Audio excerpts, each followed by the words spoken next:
Hello and welcome to DFS Coach Talk. It is Friday, October 8th, 2021. I'm Andrew Hanson alongside Josh Crash Davis, ready for the Primetime podcast. We've got two big matchups here, Josh, and the real Primetime matchup is the first one, Bills and Chiefs, rematch of the AFC Championship game. That was a huge, fun one, 38-24, Kansas City, and they're right back here on the same field for a rematch. Yeah, this is going to be a great game. I can't wait to watch it. I mean, Josh Allen, Patrick Mahomes, you've got so many fireworks, all over the place on offense. It just should be a lot of fun to watch just as a football fan. Yeah, definitely. So we're going to break that one down for everybody. Then we'll get to the Monday night game between Indianapolis and Baltimore. Not quite as exciting from a DFS perspective. So let's focus on game one for now, and we'll get to that later. But this is a rematch, and a lot of the same faces will be there. Interesting dynamic, though. One new receiver on each side. We've got Emmanuel Sanders, of course, off to a good start with Buffalo. And then on the Kansas City side, the big news is Josh Gordon is active now. So we are assuming he'll be out there, and he's cheap. So he's going to be somebody that we need to talk about. But let's start with the Buffalo side. They're coming in with a better record here, Josh, 3-1 to Kansas City's 2-2, but they've had a much easier schedule. Shutouts against Miami and Houston. So, how do you think it's going to play out when they face off against this juggernaut of Kansas City? Well, Kansas City's kind of had their number, at least last year they did. Kansas City won both games, really two different ways. The first game, I remember Kansas City really ran the ball a ton. And then later in the AFC title game, it was Patrick Mahomes and Hill and Kelsey, more traditional Chiefs kind of football. But I think that this game is going to be maybe a little bit of a combination of the two, somewhere in between. So, yeah. And it's a nice close spread, only 3 points in favor of Kansas City, but the juicy over-under 56.5. So lots of points to be had. I'm not planning on using defenses here, Josh. I think that would be more of an option in the second game potentially. So let's talk about these offensive weapons on Buffalo. What do you think about Josh Allen for starters? Well, for starters, I'm trying to figure out how he's the highest priced player on the slate. That's pretty surprising. He's 12,400. That doesn't make a lot of sense, especially when you slap in the face to Mahomes. Yeah, absolutely. He's 0-2, against the Chiefs in his career. Of course, they had the first loss at Buffalo, and then last year, of course, in the AFC title game. And I saw this clipping from one of his press conferences this week, and Josh Allen was saying that was the AFC Championship game was probably the most hostile environment he's ever played in, which if that's the case, then he's really in for a rude awakening on Sunday because he's going to get a full crowd at Arrowhead. So that's definitely something that I think is going to be a little bit of a culture shock for him. So big time. Yeah. Sea of red. Great home fans there. Absolutely. Sure. And so he has a favorable matchup on paper. Kansas City is 31st in fantasy points allowed to quarterbacks. And but where Allen has really found a lot of success is actually on the ground.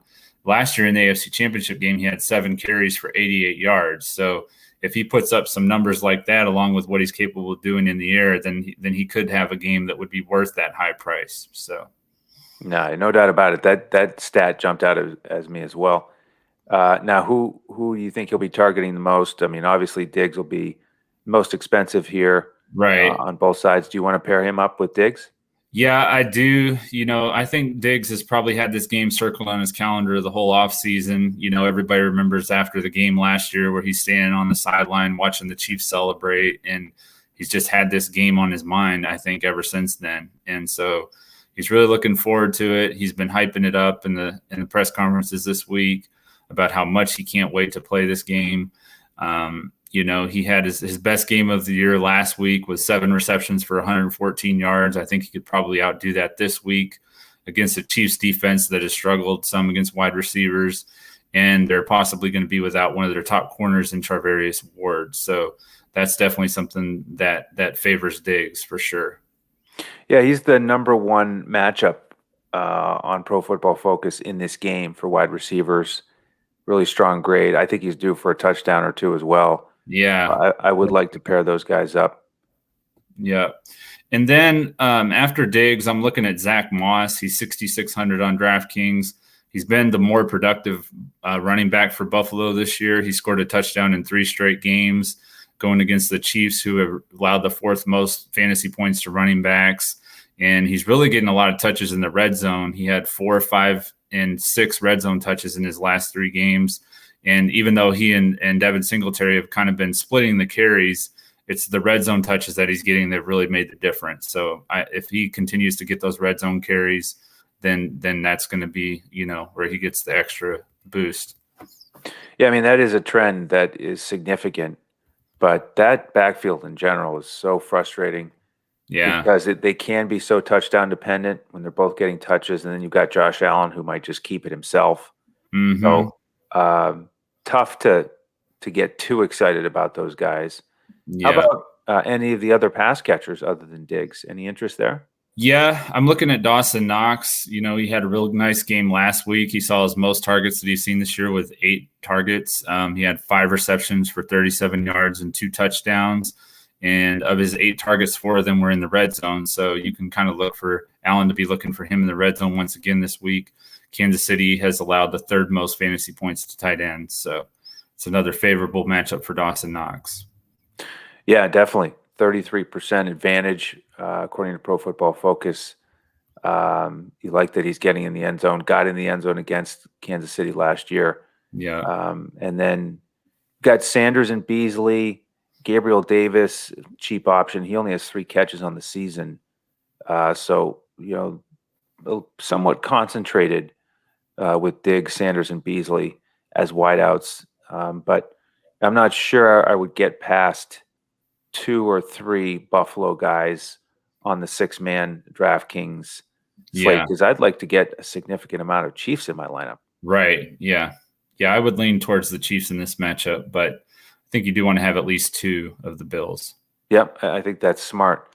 So let's transition to that Kansas City side. We've got Mahomes dealing with being underpriced compared to Allen, and 325-3 last year in that AFC Championship game. So he's got good vibes there. Tyreek had a huge game. Kelsey did too. 13 catches, over 100 yards, 2 scores. So, I think you could go back to either of those 2. I'm going to lean Kelsey, I think, a little bit here. He's $1,200 cheaper on DraftKings. He's got a great matchup on paper with PFF, 49% advantage. And Tyreek just had the enormous game last week. So, I think odds are that Andy Reid leans back on Kelsey this week, takes it easy on Tyreek a little bit. And we've got Josh Gordon. So I think that's going to attract some attention from Mahomes. I think when he's out there, they're going to design some plays for him. And apparently he's in tremendous shape. So I don't think this is going to be a situation where they put Gordon out there just to, run 15 routes to get in shape. Yeah. I think if he's ready to go and they put him out there, they're going to have some plays for him. And, Demarcus Robinson has not been doing much this season. He only has 6 catches all year. They're obviously a little bit disappointed with that group. McCole Hardman's had, some steady contributions compared to Pringle, who's the next man on the depth chart. But I think you need probably 2 of these Kansas City pass catchers. That's where I'm leaning on DraftKings, and so I'm thinking of probably paying up for Kelsey, and then I may just go with Gordon. I mean, 1,800. That's a pretty attractive price in my mind. Yeah, I like it, and I think that with Kansas City, when they lost Sammy Watkins, they've really I think that's kind of been part of their early struggles that they've had with the 2-2 start, is not having that third guy that they can kind of depend on.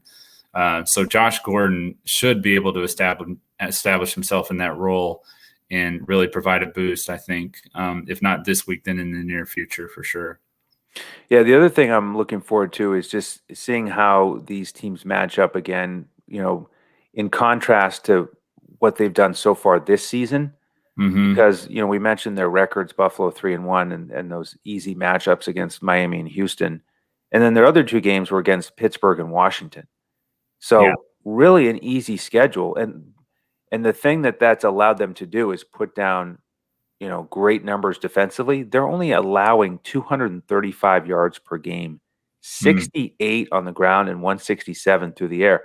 So, this is going to be quite a wake-up call to see if they can, stay anywhere close to those numbers. I don't think they can. So this is where you really have to, sometimes throw out the numbers, look at the matchups, and then on the flip side, look at Kansas City.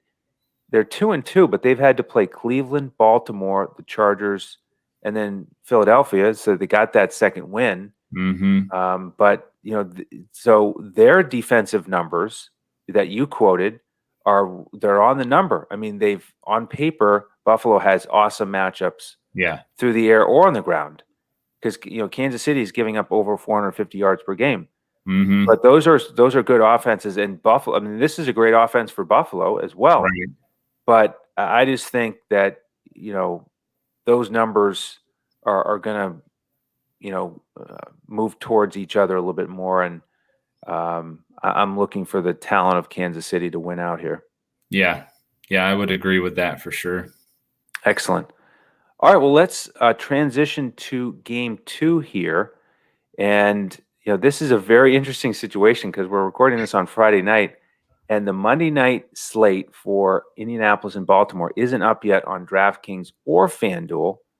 And we kind of think that possibly they're like, this game is going to be such a clunker, we don't even want to put it up. Yeah, it's pretty surprising. I don't think I've ever seen that where you've got that Monday night game around the corner and it's not even available for you to take a look and see what the prices are going to be and all that. So we're going to have to use our knowledge and research and make some estimated or educated guesses here, but I think we can get pretty close to some of these numbers. Yeah, it's actually kind of fun to predict some of the prices. Yeah. And we have a good feel for the price ranges on a lot of these guys. The algorithm follows a pretty close pattern with the different tiers of pricing for the receivers, and then the kickers and defenses, and then your cheap punt plays. So we can get a feel for that. And then this is a perfect opportunity for members to just jump in with us and get our final lineups once we get the final pricing and put the lineups together. We give out full lineups for FanDuel and Yahoo for all of these one-game slates, cash lineups, GPP lineups. On DraftKings, we give out a core for the GPPs, the hybrid lineups. So we'll do that. It ends up being quite a roster of lineups for all these showdown slates. So DFSCoachTalk.com, if you want to join as a member, get our lineups.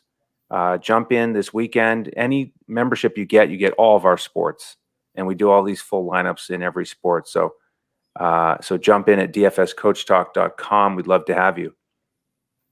All right, so Indianapolis, Baltimore, Ravens are favored by 7 at home. Total much lower here at 46. You're Indianapolis. You get to start with them as the road team here. They got their first win last week against Miami. Now 1-3. Yep. What are your thoughts on that side here in week 5? I think for Indianapolis, it's going to be a long day. I think that this is a tough matchup for them. They're dealing with quite a few injuries. They've got, Nyheim Hines and Darius Leonard were both limited today after they missed practice yesterday. They've got some injuries on the offensive line. Their center, Ryan Kelly, looks like he might be out. And they've had some struggles on the offensive line this year already. So if he's out and these other guys are banged up, and it's just a tough matchup, I think it's just going to be a long day for Indianapolis. But who knows? We've had a lot of really close, primetime games this year and matchups that we didn't think were going to be that close. So maybe this one will surprise us as well. Yeah, and they've had a pretty tough schedule too. Starting off with Seattle and the Rams, and then Tennessee, Derrick Henry. So Maybe they're a little bit better than 1-3. They've got more potential.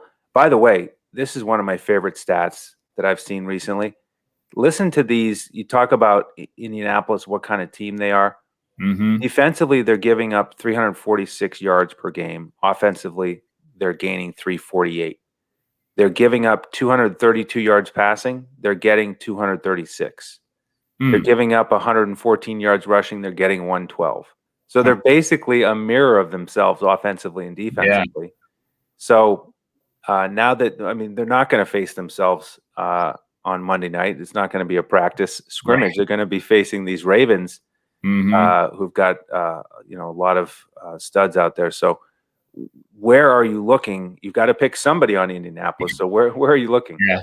I had to dig pretty deep on this one. I was even looking at the kicker at one point, but I landed on Jonathan Taylor. That's the one area where Baltimore has been more susceptible. They're 22nd in fantasy points allowed to running backs, and Taylor's coming off his best game of the year against Miami with 16 carries for 103 yards and a touchdown. So I think that Jonathan Taylor should be in play. He's probably going to be somewhere around 8,000 to 9,000, I would expect, for his price. So, yeah, I like it. I think he's the X factor for me on this slate because, Indianapolis has a crowded backfield, just like Baltimore. You've got Taylor, Hines, and Mack. Mack took last week off while he was inactive, but then he comes back in 2 weeks ago. He was inactive. Then he comes back in and gets 11 touches against Miami. And Taylor, like you said, was excellent with his 19 touches, but you've still got Hines there. He had a handful. But the matchup itself, here's one where I think the stats are helpful. This is one that jumped out at me. I didn't anticipate that Indianapolis would have a 34% run blocking advantage against Baltimore, according to PFF. Because Baltimore's only given up 85 rushing yards per game, but they have given up 5 rushing touchdowns. So, that's why the fantasy point numbers are so high, and it seems like a better matchup. And we know they want to give it to Taylor. They want to run it. So, yeah, if he's in the $8,000 to $9,000 range, I think he's definitely playable. Yeah. Outside of the backfield here, what about Wentz and any of his pass catchers?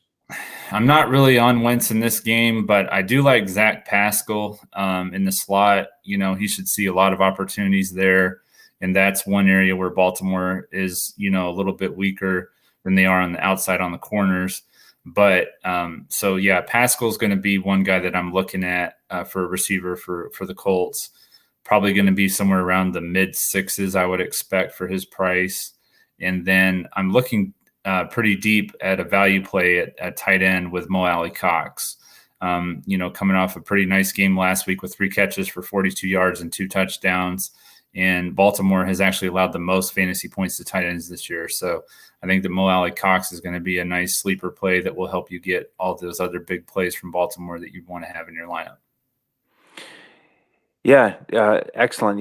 I kind of look at it the same way, where you could go with maybe a mid-tier guy in the slot, Pascal, a solid matchup there. I just don't like these Indianapolis receivers in general, and I don't really like them in this matchup. Baltimore has given up the 7th fewest amount of fantasy points to wide receivers specifically. Yeah. Now, they haven't had really tough matchups with Detroit and Denver and Las Vegas. Yeah, Las Vegas has a great passing attack this year, but it's heavy on Waller. Right. So that kind of is a wash. And then you look at the tight end, like you said, it's a great matchup because Baltimore's given up so much, but they have faced Waller and Kelsey. Yeah. So true. You got to take that into account. But it's one of those games where I could see Wentz to a tight end being the key combo. And Wentz, he's far from my favorite fantasy quarterback. I really don't like him in general, all the turnovers. And he's on this team now that they really do like to run it or check it down. But he did finally get that win. He got 228 and 2 scores against Miami. So he's trending in the right direction. He's practicing more. So he's getting healthy. So, it may end up being either we go Taylor or we go Wentz to one of his pass catchers. And I think it could be one of the tight ends, Moali Cox with the big game last week. Jack Doyle still a factor. We got to check his health right before kickoff and then make the final call there. Yep. I think those are good points. So what do you think about Baltimore this game? Well, I do like the Baltimore side a little bit better here. At home, big favorites. But I'm leaning more towards the passing attack here, even though we know Baltimore loves to run it. They've got that streak of 100-yard games on the ground that they've been riding for quite some time. But this is another crowded backfield that keeps changing. Now we've got Bell and Freeman out there backing up Latavius Murray. We have a little more clarity with Murray getting 18 carries last week. But another number that jumped out at me, because we know that Baltimore loves to run it so much. They've been so great at it all these years. Right. They only have a 2% run blocking advantage against Indianapolis. And Indianapolis has given up the 10th fewest fantasy points to running backs, even though they faced King Henry. So that's pretty stout. Yeah. And, then you get a, crowded backfield with split carries. My first lineup, I think I may fade that group. Am I crazy? Do you think that we need to get one of those guys, or? No, I don't think it's crazy at all, because, it's just such a guessing game when you've got that running back committee backfield. It's just hard to know who's going to get those carries and those opportunities. And then you've got Lamar Jackson, who could run for 100 yards at any time. So, Yes, indeed. Yeah, speaking of Lamar, I would like to get him in my lineup here. Likely to be the highest point getter because he's so dynamic. And I think I'll look for him to pass it here and try to connect him with one of his pass catchers. Looking at Marquis Brown, Indianapolis giving up the 11th most fantasy points to wide receivers. He's got a solid matchup. You could look at Sammy Watkins. He's just the classic, probably $5,000 to $6,000 player on DraftKings. If he scores a touchdown, then he's a major factor. If he doesn't, he may just get another 4 for 49 like last week. You've also got James Crochet, who had a big game for him last week, 5 catches for 74. He and Duvernay are the classic cheap punt guys for Baltimore in these showdown slates, and they're in so many primetime games. I feel like it's like every 3 weeks I'm looking at those guys and trying to decide, is it worth a look. So they got more involved last week. They're worth considering if you play several lineups. But probably just go with Lamar to Brown, or I may get Mark Andrews in there. This is a solid matchup for tight ends. They've given up a couple touchdowns there, and we know that he's a favorite of Lamar. So what do you think about Lamar with either Brown or Andrews matched up with him? Yeah, from what I've watched of Baltimore this year, he's been connecting with Marquis Brown more than anyone. So I think that would probably be my first choice, especially on the deep ball. So that could be a huge, if you could get a 50 to 60-yard touchdown pass to Brown, I mean, that's going to make a big difference in your lineup. Yeah, and, he had a rough one a couple weeks ago, but back on track last week. And like you said, they have a much better connection than last year when it was a big issue there. Brown not getting enough targets, complaining about it, and they just weren't really clicking, but much better groove this year. So I like that call. And then, you mentioned the kickers.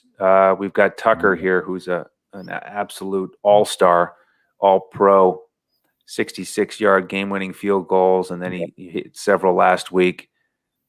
He's a guy that could certainly pay off in this game. For sure. Yeah, I would definitely consider him too for your low priced options. Excellent. Well, like we said, we are going to build these full lineups for the members. We'd love to have you. DFSCoachTalk.com. Jump in there, grab a 3-day pass, grab a 5-day pass, check us out. You'll get our other lineups for preseason NBA, MLB playoffs, PGA, all the good stuff. And then if you don't mind, hit the like button, subscribe to the channel, hit the alert button so you get these podcasts when they show up throughout the week from our different sports. And hopefully that covers it. Josh, did I miss anything? No, I think that was about it. I think we got it. Beautiful. Well, check out our main slate podcast if you haven't already.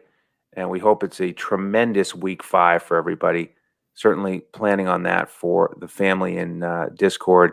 Yeah. Looking forward to releasing those lineups on Sunday morning. And then, of course, Monday night for the primetime game. So have a great NFL weekend, everybody. Thank you for tuning in. On behalf of Josh Crash Davis and the rest of the DFS Coach Talk team, I'm Andrew Hanson. We'll see you next time as we look to crush it in DFS.